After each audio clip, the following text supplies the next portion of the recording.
Thank you all. I could hardly have said it better myself, but I will try. Good morning, everyone. Good morning. I know it's early, so we have to summon some energy in the room. So a couple months ago, Nike was thrust into the middle of the culture wars by making Colin Kaepernick the face of its Just Do It 30th anniversary campaign. Nike was suddenly a lightning rod for political activists on the right and the left. Kaepernick, of course, was the face of those NFL players protesting social injustice by deciding to kneel during the national anthem. But he lost his job as a result of those actions and had been unemployed for several years. Even as many lesser quarterbacks got roster spots across the NFL. Kaepernick had been largely silent during this time, but then on September 3rd, Nike debuted its ad. The ad featuring Kaepernick read, "Believe in something even if it means sacrificing everything." And Nike may as well have been talking about itself. In the days after Nike unveiled this ad, the stock fell, erasing $3.3 billion of market value practically overnight. Some customers took to social media and protested. They burned their shoes. President Trump went after the company. What was Nike thinking? And now this kind of backlash calls for a boycott, a falling stock, tangling with the president would be enough to scare off most companies from engaging in a third-rail topic like social justice. Yet I would argue that Nike knew what it was doing.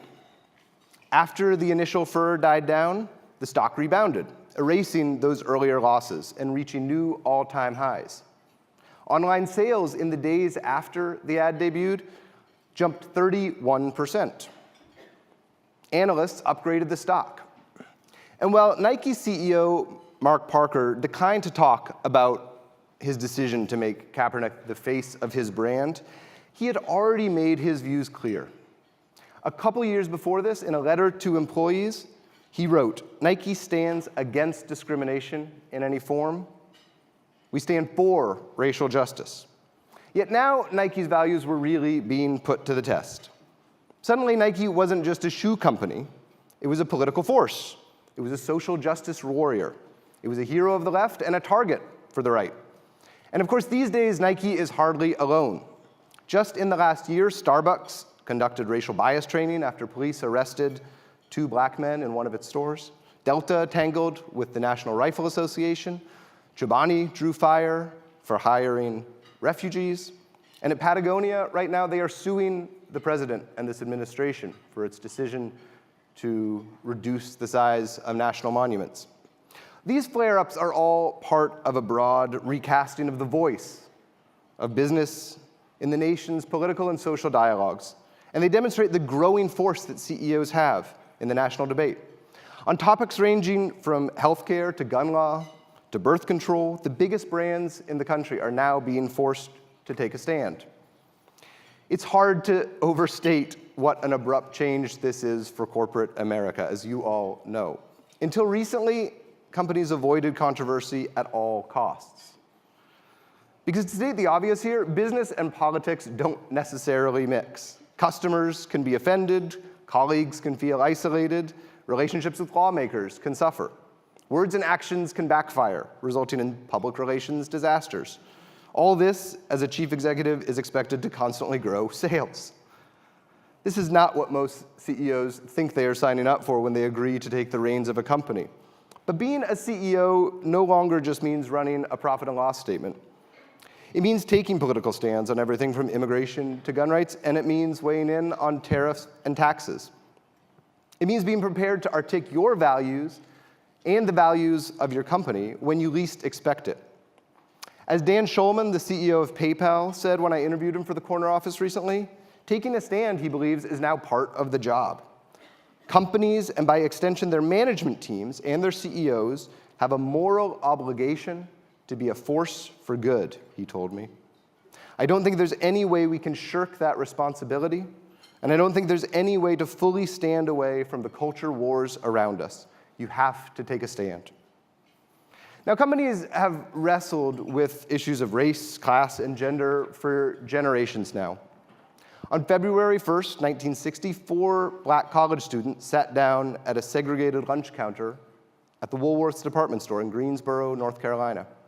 The civil rights sit-in movement was born, and 5 months later, Woolworths desegregated, setting a precedent that would usher in an era of improved, though by no means perfect, race relations throughout the business world.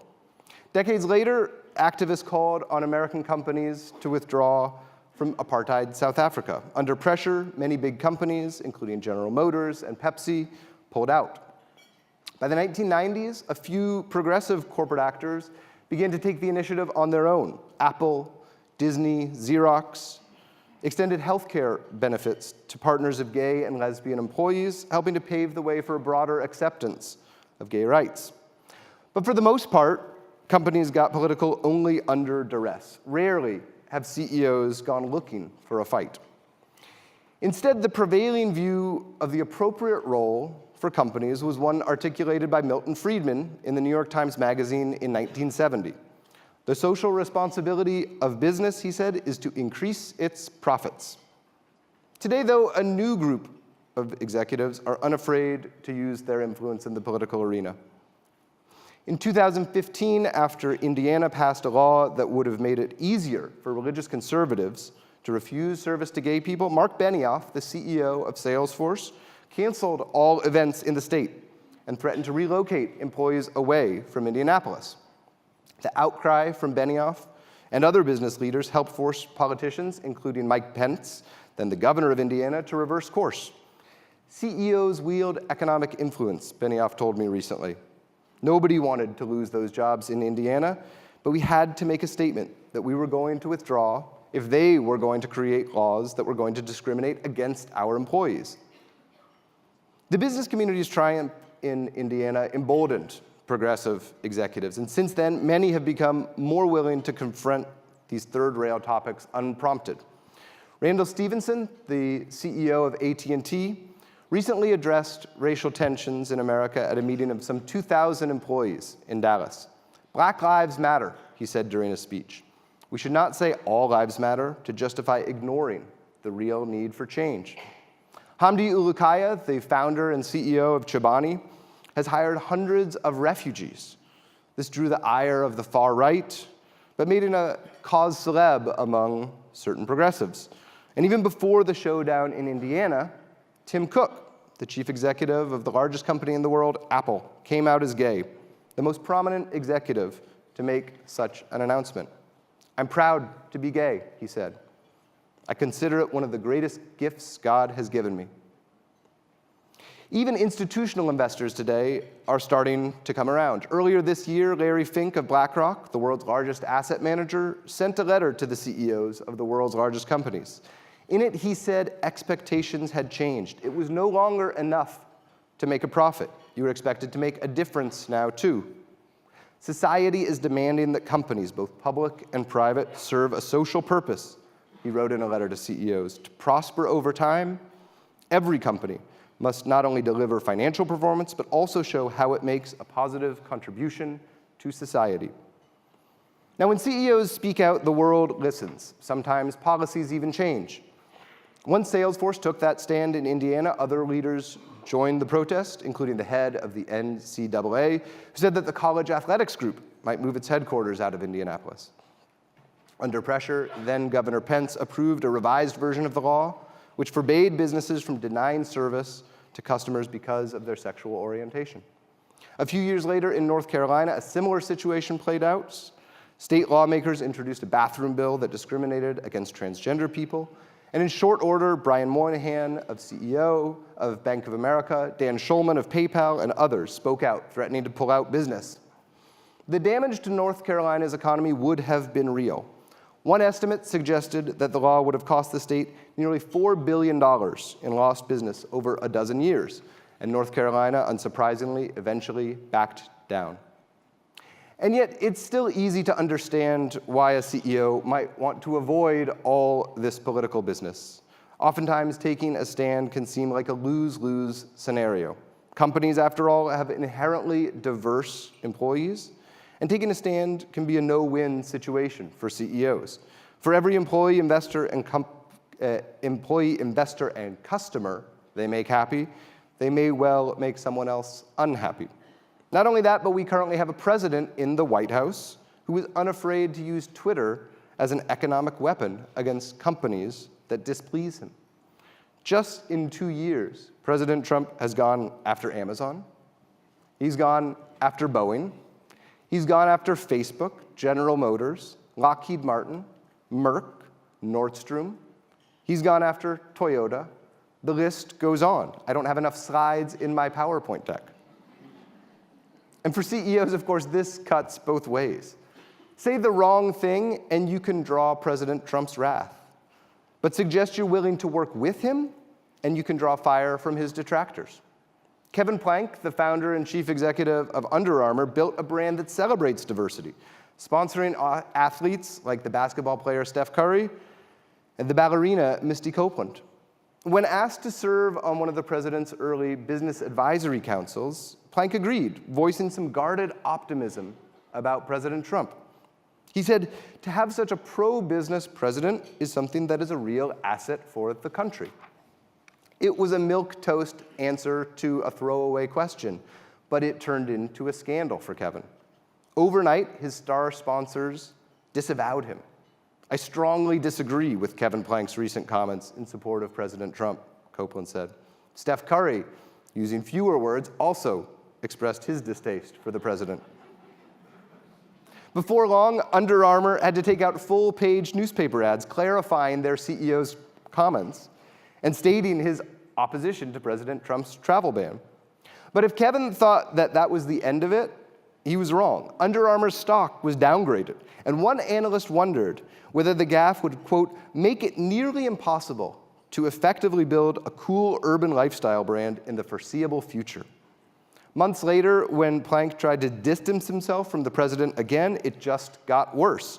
Trump supporters rose up, calling for a boycott of Under Armour, and the whole news cycle seemed to repeat itself in reverse.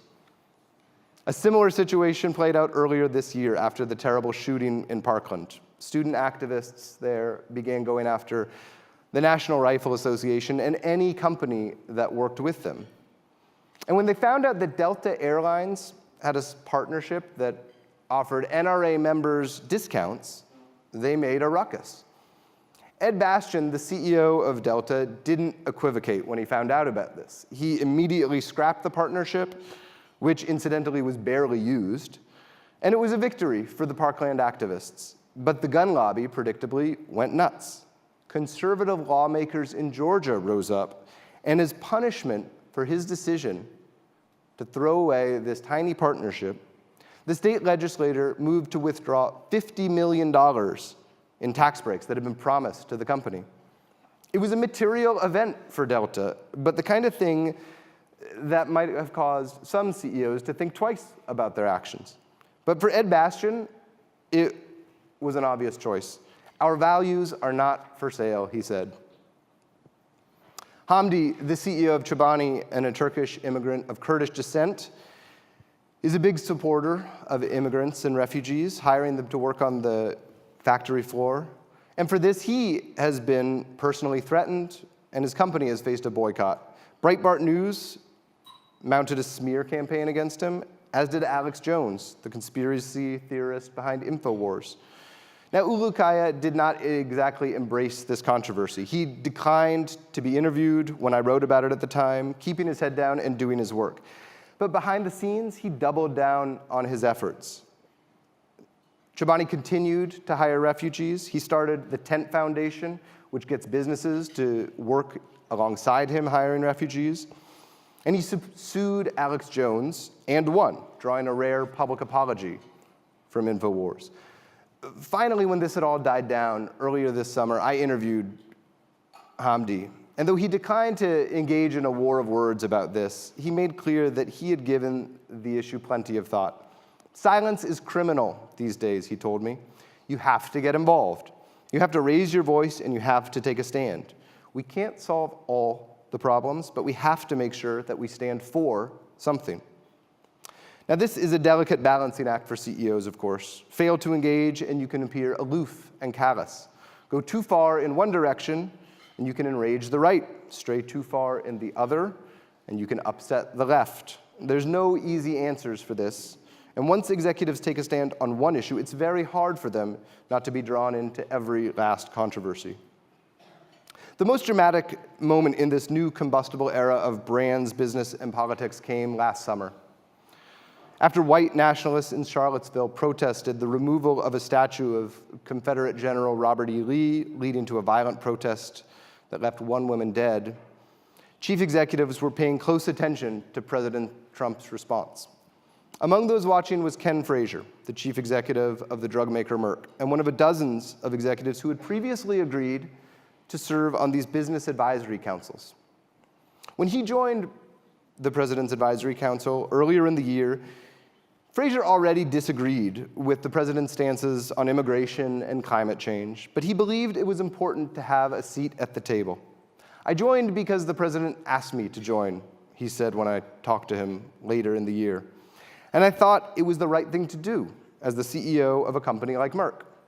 It was a noble, civic-minded spirit, perhaps one that in less charged times wouldn't have ultimately led him into a war of words with the President of the United States. Yet for Frazier, the son of a janitor and the grandson of a man born into slavery, the President's remarks after Charlottesville, in which he blamed both sides, were too much to bear. On the Monday morning after the violence, Frazier stepped down from the Manufacturing Council and said, "As CEO of Merck and as a matter of personal conscience, I feel a responsibility to take a stand against intolerance and extremism."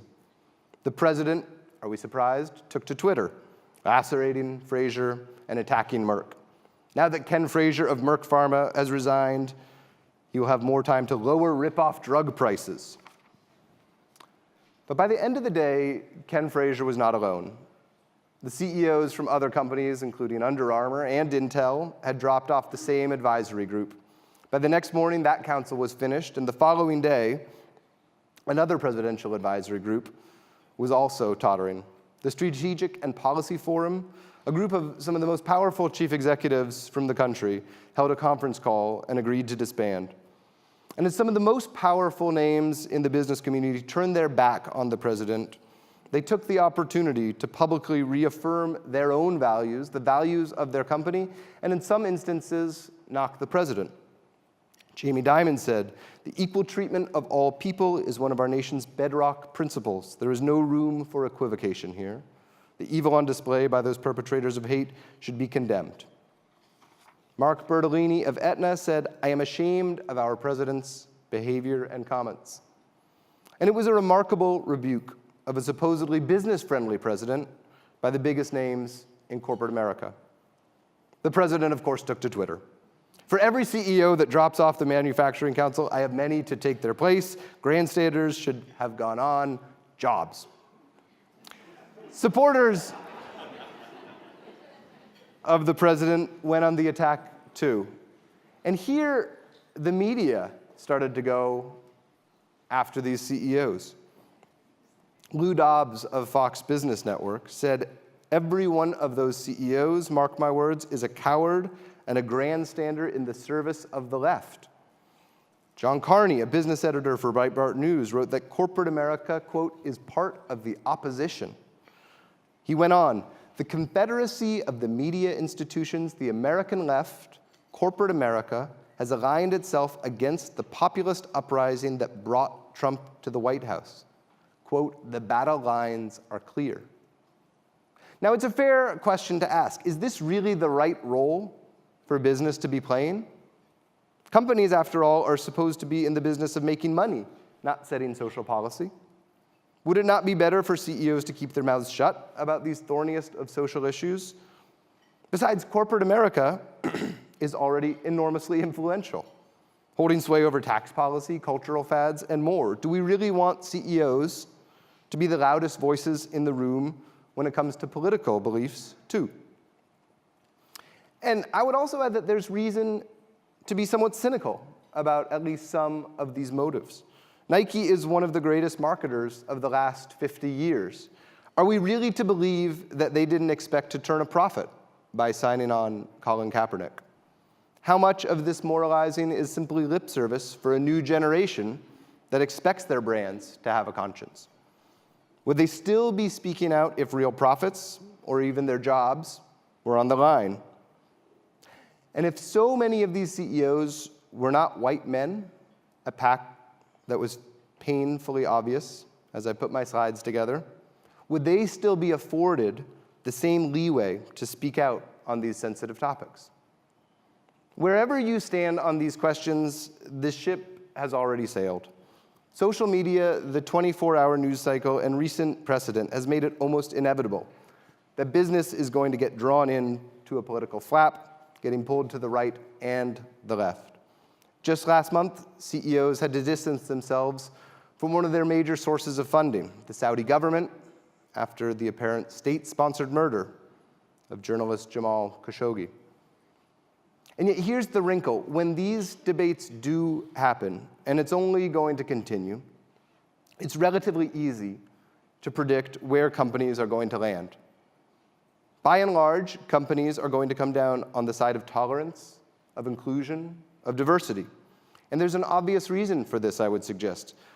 Companies can't afford to turn their back on diversity, because it's diversity of race, genders, and worldviews among consumers and the workforce that is the future of the American consumer and the future of the American workforce. That means that when many of these executives are forced to take a stand, more often than not, they wind up coming down on the side of inclusion, on the side of tolerance, and on the side of acceptance. Business leaders looking into the future understand that it is unwise to isolate large swaths of the population by coming off as racist, sexist, or intolerant. Instead, even if only for the sake of the bottom line, it's imperative that they appeal to the widest possible audience. Business leaders aren't threatened by an America that is browner, an America that is more diverse. They welcome that, Darren Walker, president of the Ford Foundation and a board member of Pepsi, told me recently. Business leaders are bullish on diversity. Indeed, some executives have concluded that speaking out on these issues of morality can improve more than their reputations. It can benefit recruitment, company morale, and even sales. Our employees come here knowing that this is something that is extremely important to us, Mark Benioff said. Business is the greatest platform for social change. If the voices of business leaders seem amplified right now, perhaps it's because in such partisan times, few politicians can speak to both sides of the aisle, leaving a vacuum for business leaders to fill. Instead of the president or a charismatic senator or governor bringing us together, we are looking to our CEOs for moral guidance in these turbulent times, for better or worse. This dynamic has led to speculation that some CEOs might even be presidential material, or at least more fit for office than the so-called businessman currently in the White House. One name that keeps coming up is Howard Schultz of Starbucks. Howard was one of the first CEOs to proactively take on social issues with his company and has continued that in recent years, taking a stand on issues including race relations and gun violence. When I spoke to him recently, he told me that companies had a responsibility to speak up.